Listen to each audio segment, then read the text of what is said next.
आज ही Doubtnut app download करें। Doubtnut पर होगा अब आपके सभी मैथ्स, केमिस्ट्री, फिजिक्स और बायोलॉजी डाउट्स का सफाया। बस अपने क्वेश्चन की फोटो खींचो, उसे क्रॉप करो और तुरंत वीडियो सोल्यूशन पाओ। Download now. सवाल यहाँ पे कह रहा है suggest and describe a technique to obtain multiple copies of a genome of interest in vitro.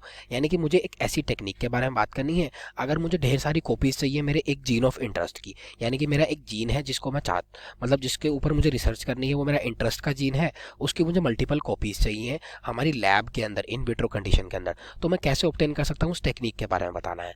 बता देता हूँ, हमारे जो साइंटिस्ट थे कैरी मूलिस, उन्होंने 1983 में, हाँ जी 1983 के अंदर एक टेक्निक डेवलप करी थी जिसको उन्होंने नाम दिया था पीसीआर। पीसीआर का मतलब क्या है यहाँ पे? पीसीआर का मतलब है पॉलीमरेज चेन रिएक्शन। हाँ जी, तो यहाँ पे हमारी क्या है, एक चेन रिएक्शन होती है, यानी कि एक रिएक्शन से दूसरी रिएक्शन जुड़ी रहती है, इसलिए इसको चेन रिएक्शन बोला जाता है।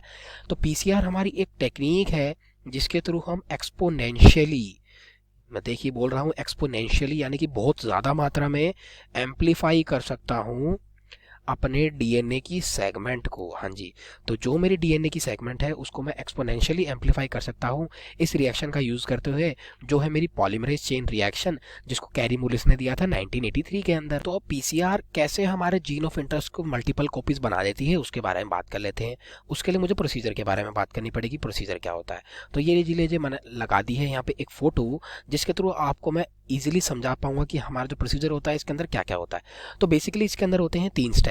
सबसे पहला स्टेप डीनेचुरेशन का, उसके बाद आता है हमारा एनीलिंग का, और तीसरा स्टेप आता है मेरा एक्सटेंशन का। तीनों स्टेप्स को डिटेल में समझा देता हूँ। सबसे पहले मेरी बात किसकी, हमारे डीनेचुरेशन की। अब मेरा जो डीएनए का सेगमेंट होता है आपको पता ही है वो किस प्रकार का होता है, वो होता है डबल स्टैंडर्ड, कॉम्प्लीमेंट्री रहता है। तो ये देखिए, ये डबल स्टैंडर्ड मेरा डीएनए है। यहाँ पे मैं क्या करूंगा, मैं इसको डीनेचर करूंगा। मैं यहाँ पे टेम्परेचर बढ़ा दूंगा, मेरा जो टेम्परेचर रहेगा वो कुछ 75 डिग्री के आसपास रहेगा। तो इससे होगा क्या, मेरा जो डीएनए है वो डीनेचर हो जाएगा और वो चेंज हो जाएगा सिंगल स्ट्रैंडेड डीएनए के अंदर। यानी कि उसकी 2 अलग अलग स्ट्रैंड बन जाएंगे। आप देख सकती हैं, एक स्ट्रैंड ये बन गई मेरी यहाँ पे, एक स्ट्रैंड मेरी ये बन गई। तो ये मेरी 2 अलग अलग स्ट्रैंड बन गई। फिर दूसरा स्टेप क्या आता है, दूसरा स्टेप मेरा आता है एनीलिंग।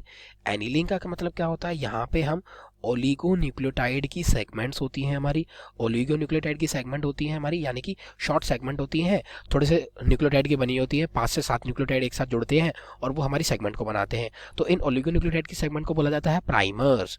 तो ये क्या है, प्राइमर्स को हम सिंगल स्ट्रैंडेड डीएनए के ऊपर ऐड कर देते हैं, यानी कि ये हमारी कॉम्प्लीमेंट्री पेयरिंग होती है।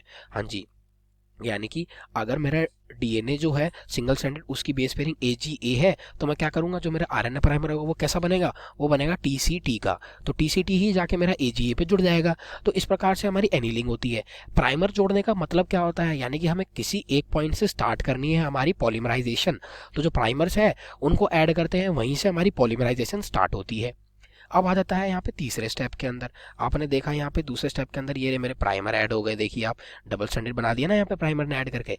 फिर क्या करता हूँ मैं, फिर मेरा आता है एक्सटेंशन, यानी कि मैं अब अलाउ करता हूँ अपनी रिएक्शन को आगे बढ़ने के लिए। तो इसमें होता क्या है, मैं एक स्पेशल टाइप का डीएनए पॉलीमरेज यूज करता हूँ। इसका जो पूरा नाम है वो होता है डीएनए डिपेंडेंट डीएनए पॉलीमरेज, क्योंकि ये जो हमारा पॉलीमरेज होता है वो हमारा डीएनए की स्टैंड पे डिपेंडेंट रहता है, इसलिए डीएनए डिपेंडेंट बोला जा रहा है। और डीएनए पॉलीमरेज, पॉलीमरेज का मतलब होता है सिंथेसाइज करना, डीएनए को बना रहा है, इसलिए डीएनए पॉलीमरेज। तो यहाँ पे जो डीएनए हम यूज करते हैं वो होता है हमारा टैक डीएनए पॉलीमरेज। ये जो टैग डीएनए पॉलीमरेज होता है ये कहाँ से आता है, ये हमारे एक बैक्टीरिया से आता है, जो होता है हमारा क्या, थर्मस एक्वेटिकस। हाँ जी, जो हमारा थर्मस एक्वेटिकस होता है, इस बैक्टीरिया से हमारा ये डीएनए पॉलीमरेज आता है। अब इसी से क्यों आता है तो बता देता हूँ। ये जो थर्मस एक्वेटिकस होता है ये हमारे हाई टेम्परेचर के पास रहता है। तो ये जो हमारा डीएनए पॉलीमरेज आया है ये हमारा हाई टेम्परेचर पे भी वर्क कर सकता है। तो हम एक्सटेंशन के दौरान पर टेम्परेचर जो है वो 76 डिग्री सेल्सियस पे कर देते हैं, ताकि हाई डिग्री टेम्परेचर पे हमारा टैग डीएनए पॉलीमरेज स्टार्ट कर दे अपना वर्क करना। तो अब क्या है, डीएनए पॉलीमरेज न्यूक्लियोटाइड को ऐड करता जाएगा, और वो आप देख सकते हैं प्राइमर जो है उसने अपनी बना दी है, ये वाले ने इस तरफ बनाई, इस वाले ने इस तरफ बनाई, नई नई स्ट्रैंड बन गई हैं। अब क्या था, एक से आप देख सकते हैं, एक से मेरे 2 डीएनए की फ्रेगमेंट्स बन गई हैं। तो कुछ इस प्रकार से हमारी एक साइकिल से ऐसे डबल होता रहता है, होता रहता है। और अगर मैं देखूं अगर 30 साइकिल्स के बाद मेरा डीएनए कितना होगा, तो मेरा एक जो डीएनए की स्ट्रैंड है वो कितने में बदल जाएगी, एक से वो बदल जाएगी 1 बिलियन में। आप देख सकते हैं कितनी ज़्यादा। इसलिए मैंने यहाँ पे स्टार्टिंग में क्या टर्म यूज़ करी थी, एक्सपोनेंशियली, यानी कि बहुत ज़्यादा मात्रा बढ़ा देती है ये। तो कुछ इस प्रकार से हमारी पीसीआर जो है वो वर्क करती है 3 स्टेप्स के ऊपर, डीनेचुरेशन, एनीलिंग और एक्सटेंशन के बेसिस पे। तो यहाँ हो जाता है हमारा question complete. Thank you. Class 6 से 12 से लेके नीट, IIT, जेई मेंस और एडवांस के लेवल तक 10 मिलियन से ज्यादा स्टूडेंट्स का भरोसा। आज ही डाउनलोड करें डाउटनेट ऐप या व्हाट्सएप कीजिए अपने डाउट्स 8400 400 400 पर।